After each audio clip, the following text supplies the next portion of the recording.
تو اقبال کہہ رہے ہیں امام حسین کے دشمنوں کی تعداد کربلا میں صحرا کے ریگستان کے ذروں کی طرح لاتعداد ہے، لیکن دوستوں کی تعداد یزداں، کیونکہ یہ لفظ زرتشتوں کے پاس اللہ کے معنی میں استعمال ہوتا ہے۔ اگر آپ ان کی اوسطا وغیرہ پڑھیں، یزداں ہم نے، جیسے ہمارے پاس بہت سے الفاظ ہیں خدا وغیرہ، تو وہ جو فارسی سے ہمارے پاس آئے ہیں، درمیان امت آنکھ کے وہاں جناب، ایک شعر، اتنا خوبصورت شعر کہا ہے اقبال نے عظمت امام حسین پر، اس حقیر نے کسی اور شاعر کے پاس نہیں دیکھا۔ دیکھیے، علماء قرآن کہتے ہیں کہ ہمارے پاس جو 114 سورے ہیں، اس میں سورہ اخلاص قل هو اللہ ایک سوم قرآن کا وزن رکھتا ہے۔ درمیان امتاں کیواں جناب، امت اسلامیہ کے درمیان حسین کی شخصیت ہمچ حرف قل هو اللہ در کتاب اسی طرح سے ہے جس طرح سے سورہ قل هو اللہ قرآن مجید میں عظمت حسین۔ اور پھر آگے بڑھ کے کہتے ہیں موسیٰ و فرعون و شبیر و یزید، حق اور باطل ازل سے چل رہے ہیں ساتھ۔ موسیٰ کے ساتھ فرعون تھا اور حسین کے ساتھ یزید، این دو قوت از حیات آمد پدید، یہ دو قوتیں حق اور باطل کی ازل سے اپنے ساتھ ساتھ چلیں۔ ایک جگہ اردو میں کہا ہے ستیزہ کار رہا ہے ازل سے تا امروز، چراغ مصطفی سے شرار بولہبی۔ آپ دیکھ رہے ہیں، اور اقبال مختلف مقامات پر مختلف معنی میں، دیکھیے یہ مشیت الہی تھی کہ اقبال نے عمر زیادہ نہیں پائی۔ 60 سال عمر کیا ہے، قمری لحاظ سے 63 سال ہے، لیکن ہماری جو عیسوی ہوتی ہے 60 سال کچھ مہینے ہوتے ہیں۔ اقبال کام نہیں کر سکے، کمپلیٹ نہیں کر سکے اپنی چیز، وہ تو صحیح ہے، جب بھی ہم اس دنیا سے جائیں گے بہت سے کام ناتکمیل رہیں گے، لیکن اقبال کے مرنے کے بعد جو فارسی اور اردو کی جو ارمغان حجاز شائع ہوئی ہے، اس سے معلوم یہ ہو رہا ہے کہ اقبال اپنی آخرت کے لیے ایک بڑا صحیفہ لکھنے والے تھے۔ آپ دونوں ارمغان حجاز کو جمع کیجئے اور اس کا مطالعہ اس نظریے سے کیجئے کہ یہ اقبال کی موت کے بعد شائع ہوئے ہیں، تو آپ کو معلوم یہ ہوگا کہ یقیناً اقبال کے پاس ایک پوری طریقے سے ایک پروگرام، ایک ایجنڈا تھا کہ وہ کیا کرنے والے ہیں۔ ریگ عراق منتظر کشت حجاز تشنہ کام، خون حسین باز دے کوفہ و شام خیشرا۔ اے مسلمانوں، اے ملت اسلام، یہ کربلا کی خاک، یہ ریگستان عراق منتظر، یہ تمہارا انتظار کر رہی ہے۔ ریگ عراق منتظر کشت حجاز تشنہ کام، یہ حجاز کی جو فصل ہے یہ پانی نہیں ہونے کی وجہ سے، یہ خون سے آبیاری نہیں ہونے کی وجہ سے سوکھ رہی ہے۔ خون حسین باز دے کوفہ و شام قیشرا، آپ کو ضرورت ہے۔ یعنی یہ بھی کمال ہے اقبال کا کہ صرف بیانیہ شاعری نہیں کرتے، بلکہ اس میں جہاں کہیں بھی موقع ملتا ہے آگے بڑھاتے ہیں، ادھر ہٹ کے پوچھتے ہیں اور کہتے ہیں اردو میں کہ قافلہ حجاز میں ایک حسین بھی نہیں۔ یہ قافلہ تو ہے، قافلہ حجاز میں ایک حسین بھی نہیں، گرچہ ہے تابدار ابھی گیسوئے دجلہ و فرات، دیسیو دجلہ و فرات تو اسی طریقے سے بہ رہے ہیں، حجاز اور عراق کی زمین تو وہی ہے، لیکن مسلمانوں کے پاس ایک بھی حسین نہیں۔ ایک حسین تو نہیں ہوگا، لیکن حسین صفت نہیں۔ اسی نظم میں کہتے ہیں بڑی جرتانہ، بڑا دقیق شعر کہا ہے کہ میں سمجھ نہیں سکا، اور علماء اس کو سمجھائیں گے کہ قرآن کا رمز کیا ہوتا ہے۔ رمز قرآن از حسین آموختم، میں نے قرآن کا رمز جو ہے، رمز کے معنی رموز سے ہیں، رموز کے معنی راز سے ہیں، تو قرآن کا راز کیا ہے میں نہیں سمجھ سکا، اور جو چیز نہیں سمجھ سکتا آپ کے سامنے پیش کر رہا ہوں۔ رمز قرآن از حسین آموختم، تو علامہ کیا کہہ رہے ہیں؟ وہ کیا رمز ہے قرآن کا جو حسین سے انہوں نے ز آتش او شعلہ انداختم، تو معلوم یہ ہوا کہ یہ جو گرمی ہے، یہ جو سوز و گداز ہے، یہ جو شعلہ بیانی ہے، یہ جو شعلے اور روشنی ہے، یہ جو فضا میں اسلام کی اور کلام میں جو گرمی ہے، یہ اقبال نے جو قرآن کی تھی حسین سے سیکھا۔ یہ ترجمہ ہے، معنی آپ سوچ لیں، کیونکہ میں عالم دین نہیں ہوں، میں ایک ادیب ہوں، لیکن یہ جو اسی وجہ سے میں عرض کر رہا ہوں کہ بہت سے ترکیبات اقبال علماء کو چاہیے کہ کام کریں اس میں۔ رمز قرآن از حسین آموختم ز آتش او شعلہ انداختم۔ ہم لوگ جب ایسے جلسے کرتے ہیں، یہ فکری جلسے، اس میں ایک دوسرے سے ہم سیکھتے ہیں۔ 3 قسم کے مطالعے ہیں، ایک مطالعہ کتابی ہے، ایک مطالعہ کائنات ہے، ایک مطالعہ مجلسی ہے جو اب چل رہا۔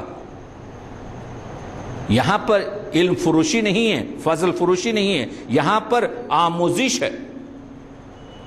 تو میں سائل ہوں، کوئی مجھے بتائے کہ اس شعر کے معنی کیا ہیں، میں تو نہیں سمجھ سکا کہ رمز قرآن از حسین آموختم، قرآن تو رموز کا منبع، خزینہ، خزانہ ہے۔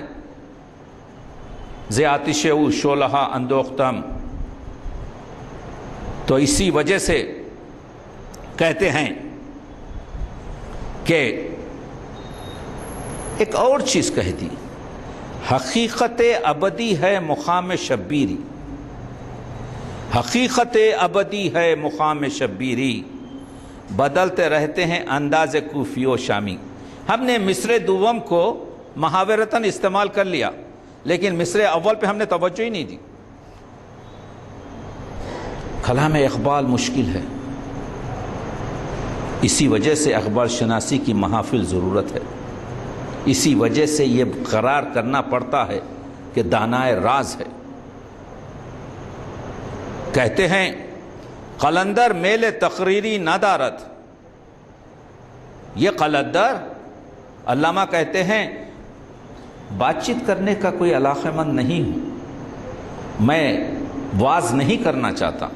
قلندر میل تقریری نہ دارت، بجزئی نکتہ اکثیری نہ دارت، اور اس نکتے کے سوا کوئی چیز ایسی نہیں ہے جو اکثیر طرح ہو۔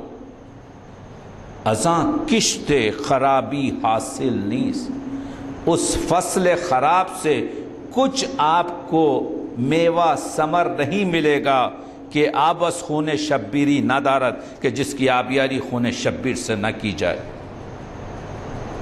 اب سمجھ میں آ رہا ہے کہ مسلک شبیری کیا ہے، اب سمجھ میں آ رہا ہے کہ رسم شبیری کیا ہے، اب سمجھ میں آ رہا ہے کہ نواز رسول نے کیوں یہ کہا کہ مسلمانوں کو یہ بتانے کے لیے، تو یہ جو چھوٹی سی مثنوی 39 شعر کی درمانی حریت اسلامیہ وہ سر حادث کربلا ہے۔ اگر کوئی لکھنا چاہے، کوئی عالم پوری کتاب لکھ سکتا ہے اس 39 شعر میں نے تو 7-8 شعر آپ کو سنائے ہیں، اگرچہ کہ میں نے اس کا پورا سلیس ترجمہ کر دیا ہے۔ اس وجہ سے میں عرض کر رہا تھا آج صبح ہمارے دوستوں سے کہ میری ایک کتاب آ رہی ہے۔ ہوا یہ ہے کہ یہ محرم کے زمانے میں جیسے ہی محرم آتا ہے، کم از کم 15-20 مجھے آپ کے جو ہے ٹیلی فون وغیرہ ہوتے ہیں کہ عابدی صاحب یہ علامہ اقبال کا شعر ہے یا نہیں ہے، اور میں کہتا ہوں بھائی یہ الحاقی شعر ہے، یہ نہیں ہے شعر. تو میں نے سوچا یہ کہ جتنا بھی ان کے اردو اور فارسی اور باقیات میں ہے وہ پوروں کو حوالے کے ساتھ پیش کر دوں کہ اگر اس کتاب میں ہے تو یہ علامہ اقبال کا ہے، اگر اس کتاب میں نہیں ہے تو یہ علامہ اقبال کا نہیں ہے، تو مسئلے کو ہی حل کر دیں گے. تو اقبال نے جس طریقے سے اس مثنوی میں جو 39 شعر کی ہے، جس کے دل چاہتا یہ ہے کہ میں جانتا ہوں کہ کچھ فارسی کے شعر نہیں پڑھوں گا، لیکن میں چند شعر کا ترجمہ جو عام طور سے پڑھے نہیں جاتے ہیں، کہ اقبال نے پہلا شعر رکھا کہ جس نے حاضر و ناظر خدا سے رشتہ جوڑا، اس نے اپنی گردن کو خدا نما آقاؤں سے آزاد کر لیا، پہلا شعر. دوسرا شعر، مومن کا وجود عشق سے اور عشق کا وجود مومن سے ہے، ہر ناممکن اس کے لیے ممکن ہے. بہت بڑی بات کہہ گئے، ہر ناممکن مومن کے لیے. تیسرا شعر، عقل اگرچہ خونریزی کرتی ہے لیکن عشق اس سے زیادہ پاک، چالاک اور نڈر ہے. چوتھا شعر، عقل اسباب اور وسائل میں الجھتی ہے جبکہ عشق عمل کے میدان میں دوڑتا ہے. 5، عقل کا سرمایہ شک اور خوف ہے جبکہ عشق عزم اور یقین کا نام. صبح میں کہہ رہا تھا، پھر تکرار کرتا ہوں کہ علم، مذہب، شریعت، حقیقت، طریقت، جو کچھ بھی، علم میں اگر عمل نہیں تو علم بیکار، عمل میں اگر اخلاص نہیں تو عمل بیکار، اخلاص میں اگر یقین نہیں تو اخلاص بیکار. یقین اصل ہے، یہاں آگے عقل کا سرمایہ شک اور خوف ہے جبکہ عشق عزم اور یقین کا نام ہے. عقل کی تعمیر میں ویرانی اور عشق میں آبادی ہے. عقل ہوا اور ہوس کی طرح ہر جا اور سستی ہے، عشق مہنگا اور کمیاب ہے. عشق کا سامان چوں آپ دیکھ رہے ہیں کیسا، عشق کے پاس آرائش اور بناوٹ نہیں ہے. عقل کہتی ہے خود نمائی کر، عشق کہتا ہے خود کا امتحان کر. عقل اقتصابی ہے اور غیر سے جڑتی ہے، عشق وہبی ہے اور اللہ سے صرف رابطہ رکھتا ہے. عقل کہتی ہے خوش رہو آباد رہو، عشق کہتا ہے اللہ کا بندہ رہے اور آزاد رہے. میں نے آپ کے سامنے اس نظم کے 11 شعروں کا ترجمہ پیش کیا، یہ بتانے کے لیے یہ جو چہرہ باندھا مثنوی میں، قصیدے میں عام طور سے چہرہ ہوتا ہے، مرثیہ میں عام طور سے چہرہ ہوتا ہے، مثنویوں میں ہوتا ہے، لیکن اس طریقے سے اس کے بعد جب یہ کہتے ہیں، اس کے بعد سے آپ کے جو ہے کہتے ہیں امام عاشقاں پورے بطور، سرو آزادی زبستان رسول، اللہ اللہ بائے بسم اللہ پدر، مانیے ذبح عظیم آمد پسر، بہر آں شہزادہ خیر الملل. بہر آں اس کے لیے، وہ حسین کے لیے، شہزادہ خیر الملل. وہ خیر الملل کون ہے؟ وہ رحمت للعالمین ہے. اس کے شہزادے کے لیے دوش ختم المرسلین نام الجمال، اس کے لیے پیغمبر اکرم نے اپنے کاندھے کو ناقہ سواری کے لیے بنایا. سرخ رو عشق غیور را خون او، شوخیے ای مصر از مضمون او، درمیان امتاں کیواں جناب، ہمچہ حرف خل ہو اللہ در کتاب، موسیٰ و فرعون و شبیر و یزید، این دو قوت از حیات آیت پدید، زندہ حق از قوت شبیری است، باطل آخر داغ حسرت میری است، چون خلافت رشتہ از قرآن گسیس، حریت را زہر اندر کام ریخ، خاص آن سر جلو خیر الامم، چون صحاب قبلہ باراں در قدم.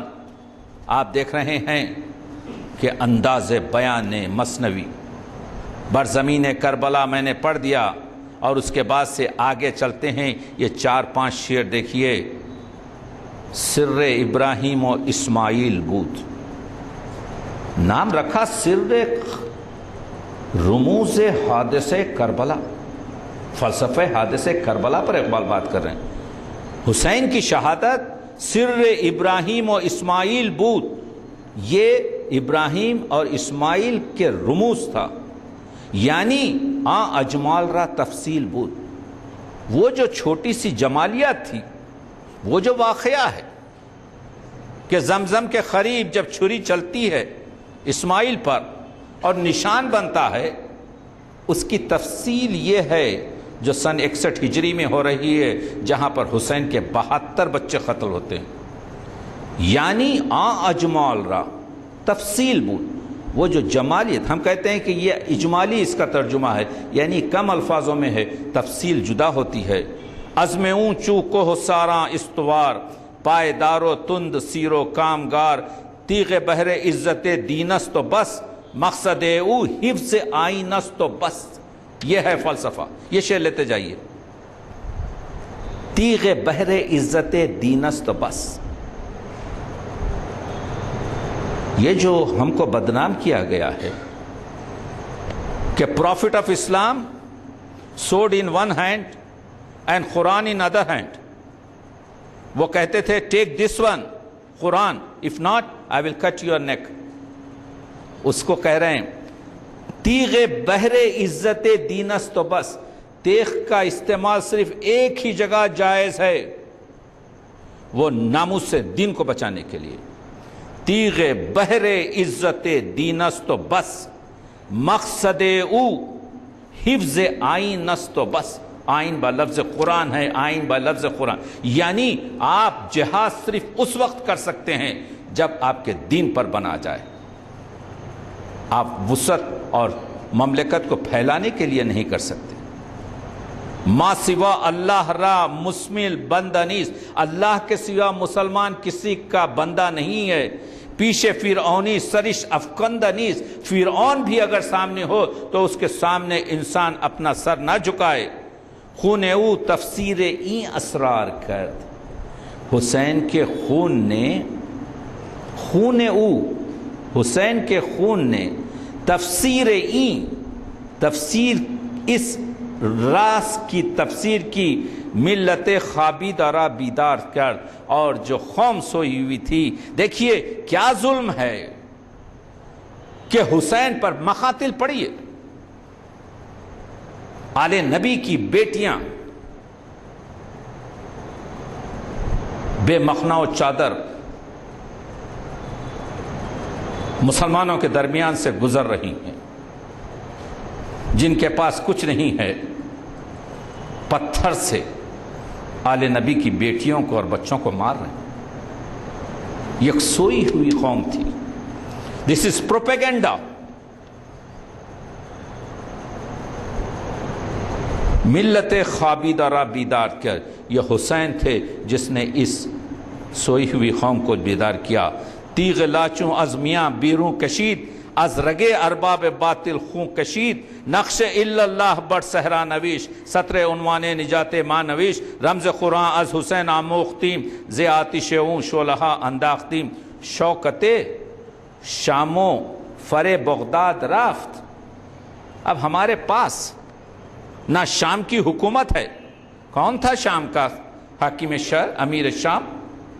یزید۔ شوکت شام و فر بغداد رفت، وہ عباسیوں کا جنہوں نے دعوت دی تھی چنگیزوں کو کہ آؤ اور میرے مخالف کو خار کرنے کے لیے، وہ آئے، انہوں نے دونوں کو ختم کر دیا۔ تو فر بغداد رفت، ستوت غرناط ہم از یاد رفت۔ یہاں پر ایک چیز کہنا چاہتا ہوں، عجیب چیز ہے کہ 700 سال پہلے جب رومی زندگی کر رہے تھے تو اس وقت یہ غرناطہ کی، یہ اسپین کی حکومت نابود ہوئی تھی، اور اقبال کے پیدا ہونے سے 20 سال قبل مغل ڈائنسٹی ختم ہوئی۔ اس زمانے میں کیونکہ اقبال نے کہا کہ چون رومی در حرم دادم ازامان، اقبال کہتے ہیں رومی کی طرح سے میں نے حرم میں اذان دی ہے. اذان استعارے کے طور پر استعمال کیا گیا ہے، یعنی میں نے مسلمانوں کو دعوت دی ہے. تو میں نے اس پر ایک چیز لکھی ہے پوری، آپ پڑھیے. اس میں نے بتایا ہے کہ 6 چیزیں کامن ہیں مولانا روم کی اور علامہ اقبال کی. اگرچہ کہ فاصلہ 700 سال کا ہے، یہاں پر غرناطہ تباہ ہوتا ہے، یہاں پر آپ کے مغلیہ ایمپائر خراب ہوتی ہے، وہاں پر کالونیزم آ جاتا ہے، اور یہاں پر چنگیزم پوری طریقے سے ختم ہوتا ہے. اور ایک وہ شعر کہتے ہیں، 4 مصرے ہیں، آپ جا کر دیکھ لیجئے، کہ کہتے ہیں کہ رومی کی طرح میں نے، میرے پاس وقت نہیں ہے اس لیے ترجمہ کر رہا ہوں، رومی کی طرح میں نے مسلمانوں کو آواز دی ہے، کیونکہ وہ اپنے دور کے فتنے کا حل بتا رہا تھا اور میں اپنے دور کے فتنے کا بتا رہا ہوں. رگوں میں وہ لہو باقی نہیں ہے اقبال، وہ دل وہ آرزو باقی نہیں ہے. نماز و روزہ و قربانی و حج، 2 لاکھ مسلمانوں نے اس سال حج کیا ہے. رگوں میں وہ لہو باقی نہیں ہے، وہ دل وہ آرزو باقی نہیں ہے. نماز و روزہ و قربانی و حج یہ سب باقی ہے، تو باقی نہیں. تو کیا ہے؟ تو وہی ہے جس کی کمی آج ہم سب اپنے دل میں محسوس کرتے ہیں. بیداری دل ہے کسی میں جرت جو ایک کافر کو مسلمان سے افضل قرار دے. اگر کوئی جرت رکھتا ہے تو اس کا نام علامہ اقبال ہے. کافری بیدار دل پیش صنم، ایک کافر بیدار دل کے ساتھ اپنے بت کے سامنے. اقبال کافری بیدار دل پیش صنم، بہ دینداری کے خفت اندر حرم. اس دیندار سے، اس مسلمان سے بہتر ہے جو کعبے میں سو رہا. بیداری دل کی گفتگو ہو رہی. شوکت شام و فر بغداد رف، سطوت غرنات ہم از یاد رف. تار ماں از زخمائش لرزاں ہنوز، لیکن تازہ از تکبیر او ایماں ہنوز. وگر حسین کی تکبیر حسین سے آج بھی یہ تازہ ہے. اے صبا اے پے کے رے دور افتگاں، اے نسیم سحر یہ جو تو نامہ بر ہے، ہم دور غربت زدوں کی اشک ماں بر خاک کے پاکے اون رساں. ہمارے آنسوؤں کو حسین کی خاک تک پہنچا دے.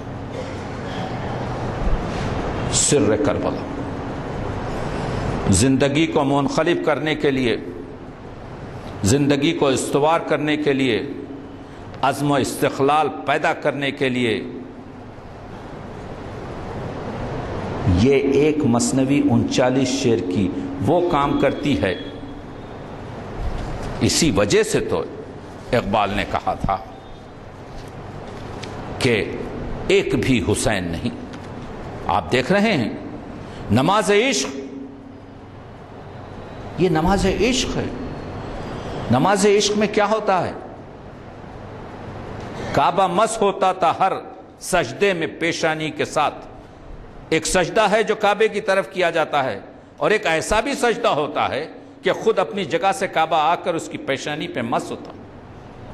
نماز عشق حسین حجاز ہے گویا، یہی نماز خدا کی نماز ہے گویا. ایک فخر ہے شبیری، اس فخر میں ہے میری، میراث مسلمانی سرمایہ شبیری. ایک ایک شعر امام حسین کے فلسفہ شہادت سے جو علامہ اقبال لکھتے ہیں. صدق خلیل بھی ہے عشق، صبر حسین بھی ہے عشق. وہ تو سب ہے نا. جوان بیٹے کی لاش اٹھانا، اگر باپ کے لیے صبر نہیں ہے تو کیا منزلت ہے. صدق خلیل بھی ہے عشق، صبر حسین بھی ہے عشق، معرکہ وجود میں بدر و حنین بھی ہے عشق. جی مجھے وقت کا احساس ہے، میں اپنی بیان کو، کیونکہ یہ تو گفتگو ایسی ہے کہ اگر ہم تھوڑا سا بھی اس روشنی سے فائدہ اٹھا لیں تو شاید اپنی زندگیوں کو آب و تاب دے سکیں. ایک انٹیلیجنٹ کوشچن ہوتا ہے ایک ویژنری چیز ہوتی ہے. جس قوم کے 57 ملک ہو، جو دنیا میں ہر 6 آدمی میں ایک اس قوم کا آدمی ہو، جس کے پاس رسالت مآب جیسی شخصیت، خلق عظیم، انکا خلق العظیم، جو رحمت للعالمین، جس نے سوائے کیریکٹر کے کچھ اور پیش نہیں کیا، اور ہم اتنے پسپاں اور ماندے ہوں. اس کی وجہ یہی ہے اقبال نے جو بتایا ہے. پیام مشرق میں کہتے ہیں بسی ہم چو شبیر دا خون نشست، نہ ایک نالا از سینہ او گسست، نہ از گریہ پیرے کنائے تپید، نہ از درد ایوب آہی کشید. دیکھا آپ نے، ایسے بھی لوگ تھے جو امام حسین کے نقش قدم پر تعریف کر رہا ہے اقبال. یہ نہیں کہ پوری افسردگی کے ساتھ بات کر رہا ہے. تو یہ جس نے قیامت تک کے استبداد ختم کیا، یہی نہیں ہے. اقبال بہت جذباتی ہے. کہتے ہیں رونے والا ہوں شہید کربلا کے غم میں. حسین کا نام آتے ہی آنکھ نمناک ہو جاتی. رونے والا ہوں شہید کربلا کے غم میں، کیا درے مقصد نہ دیں گے ساقی کوثر مجھے.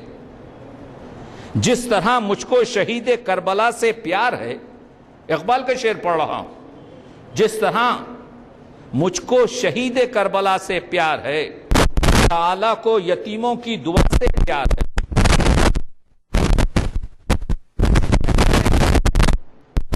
دوں گا اگر لختے دل زہرا کا میں، اقبال واسطہ دوں گا اگر لختے دل زہرا کا میں، غم میں کیوں کر چھوڑ دیں گے شافعِ محشر مجھے. اقبال کے پاس جذباتی شعروں کی کمی نہیں ہے. اقبال امام حسین کے غم میں رونے والا ہے.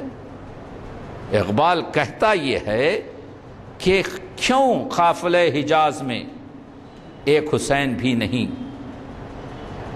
گرچہ ہیں تابدار بھی گیسوئے دجلہ و فرات. دل میں ہے مجھ بے عمل کے داغ عشق اہل بیت.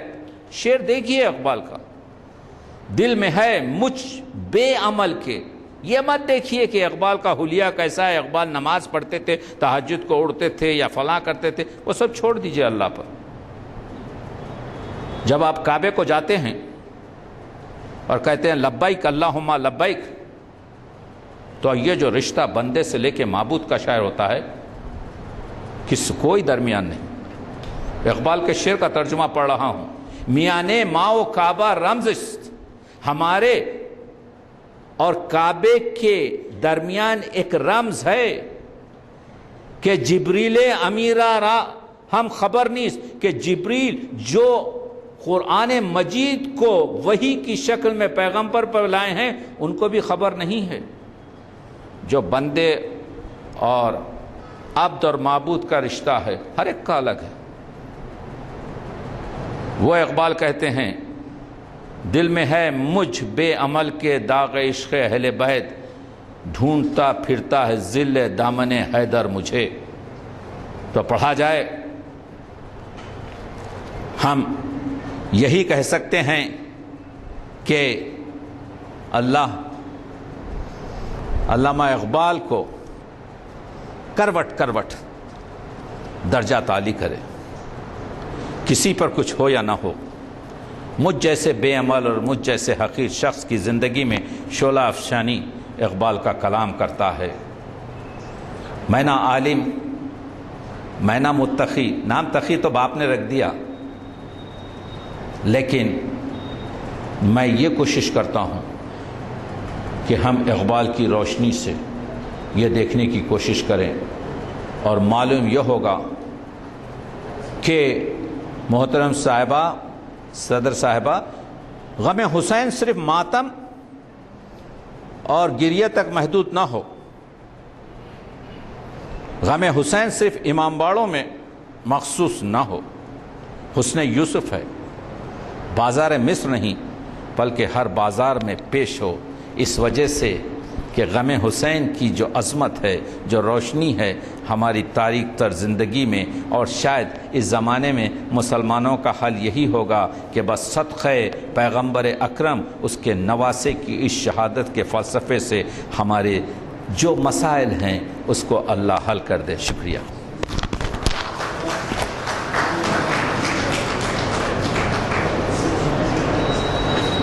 شہنشین پر تشریف فرما صدر محفل پروفیسر فاطمہ پروین صاحبہ،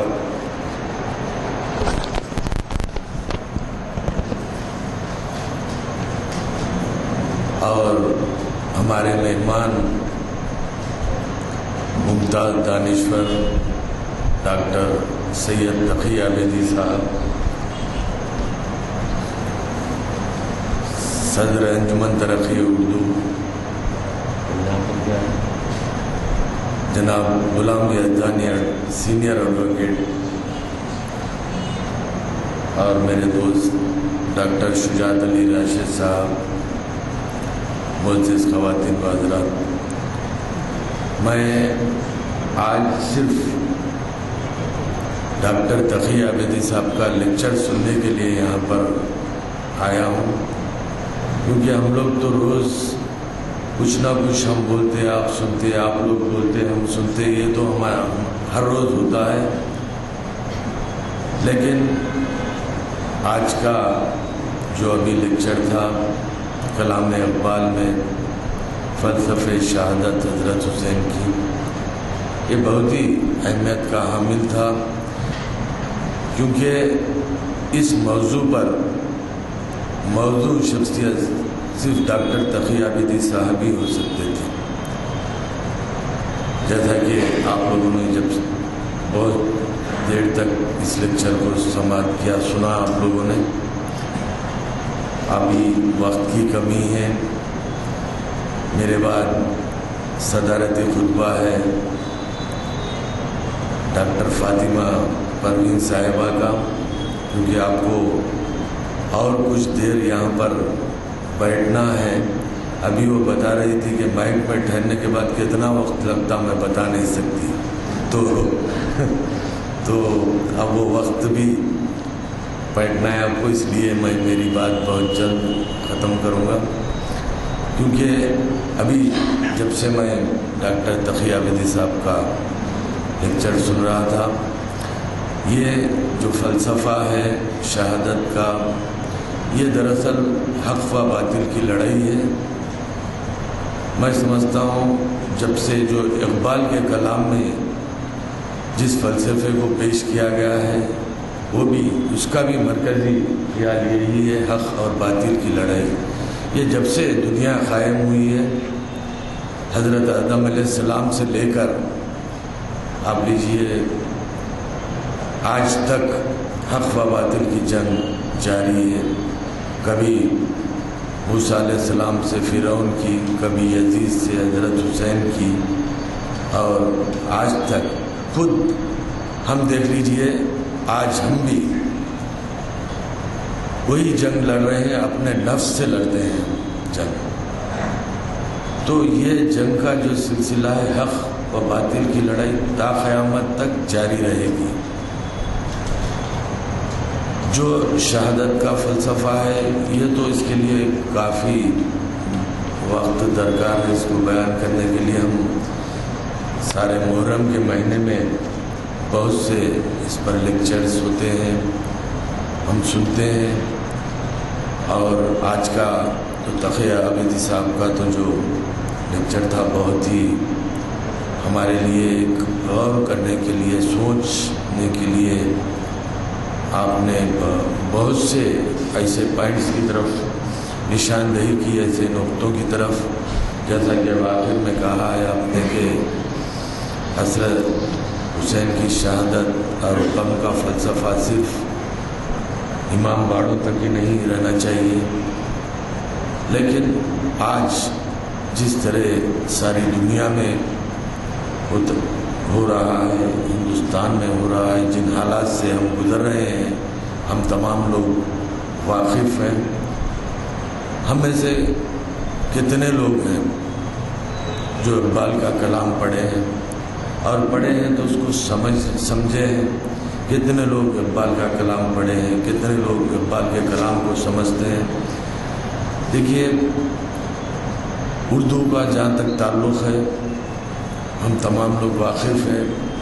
آج ہماری جو نئی نسل ہے وہ اردو سے بہت دور ہوتی جا رہی ہے. آپ اقبال کا کلام پڑھنا ہے آپ کو تو اردو میں پڑھنا ہے, فارسی میں پڑھنا ہے. تو جب ہم پڑھتے ہی نہیں ہیں تو اس پہ عمل کرنے کی بات بہت دور کی بات ہے. آج ہماری ریاست ہندوستان میں یا ریاست تلنگانہ میں کتنے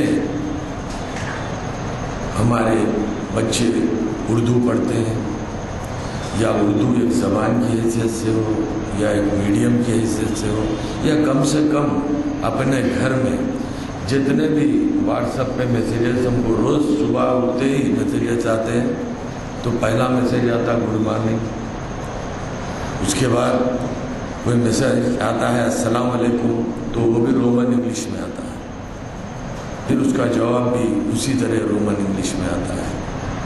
تو اردو ایک ہماری مادری زبان ہی نہیں بلکہ اردو ہماری تہذیب بھی ہے.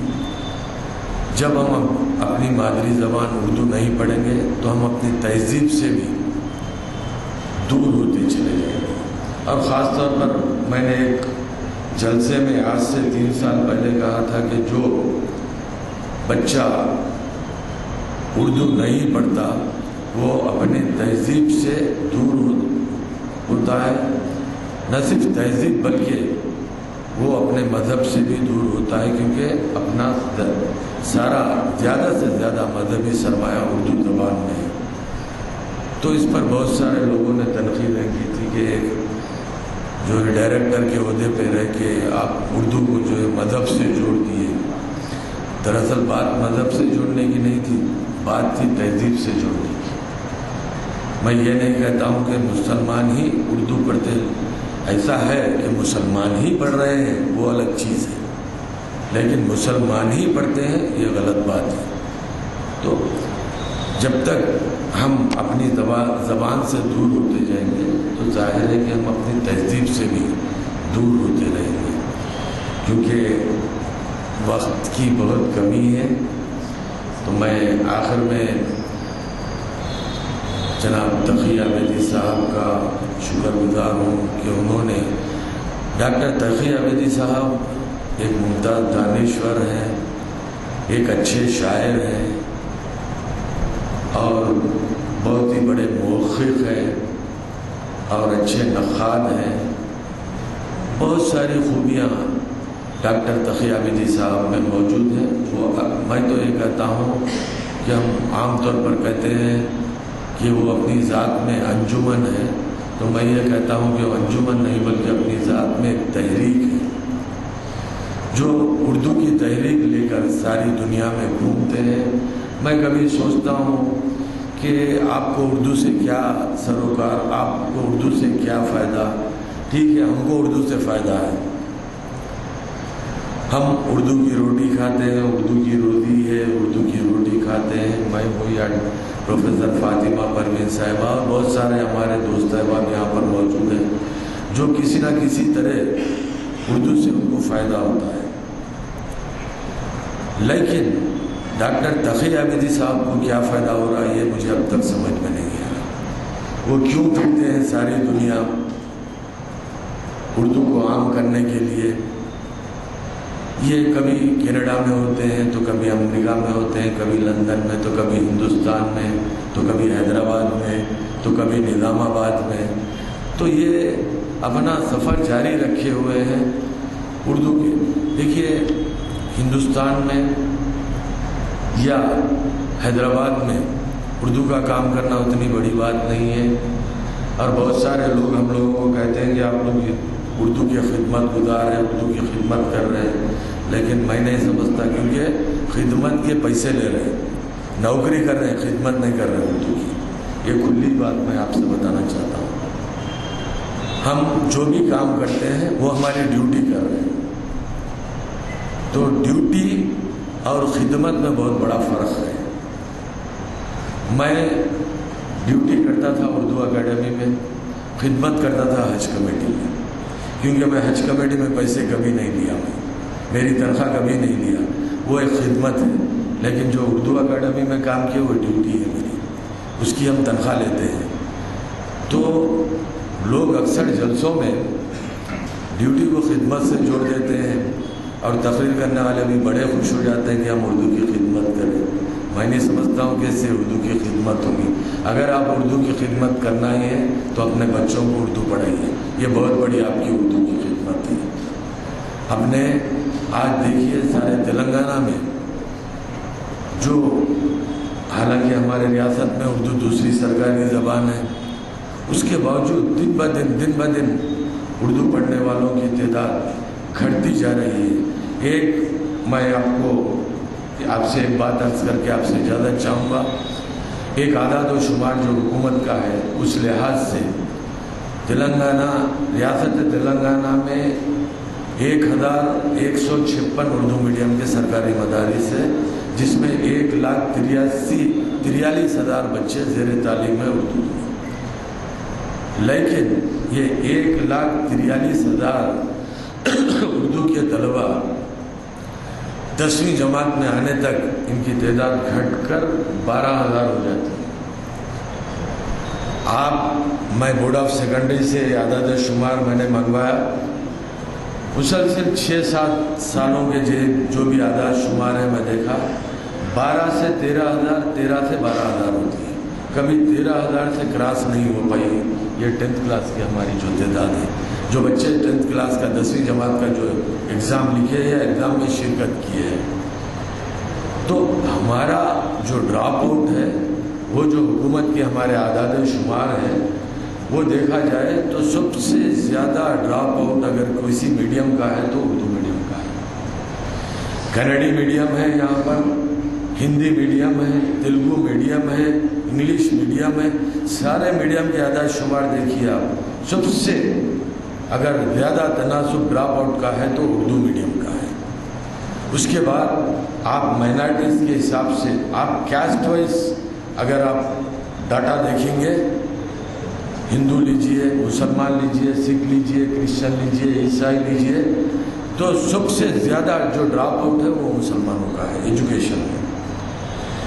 اور یہ ڈراپ آؤٹ دیکھیے آپ 1,43,000 کی تعداد جا کر 12,000 جب 10ویں جماعت میں ہو جاتی ہے تو کتنا بڑا ڈراپ آؤٹ ہم میں ہے.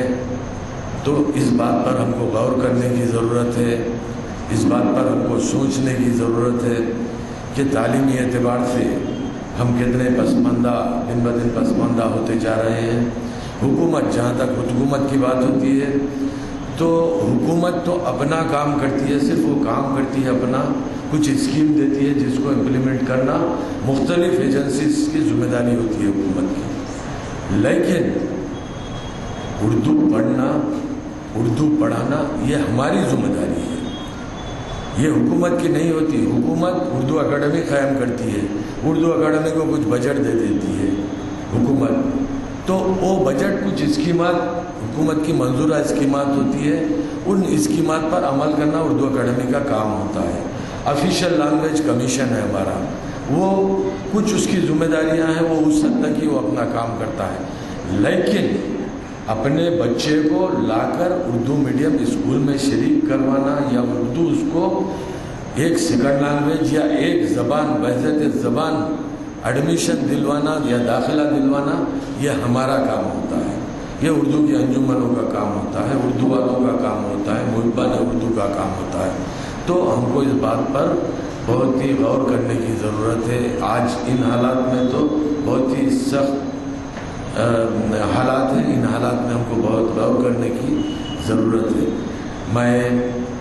آج مجھے جب سے میں ڈاکٹر تقی عابدی صاحب کا لیکچر سن رہا تھا تو بہت سی چیزیں میں خود سمجھ نہیں پا رہا تھا. ایک تو اقبال کا فلسفہ, پھر اس میں تقی عابدی صاحب کا فلسفہ, یہ دو ملا کے اتنا گاڑھا ہو گیا تھا کہ جو ہے مجھ سے سمجھنا مشکل ہو رہا ہے. کیونکہ تقی عابدی صاحب اردو والوں کا ایک اثاثہ ہے جو سارے دنیا میں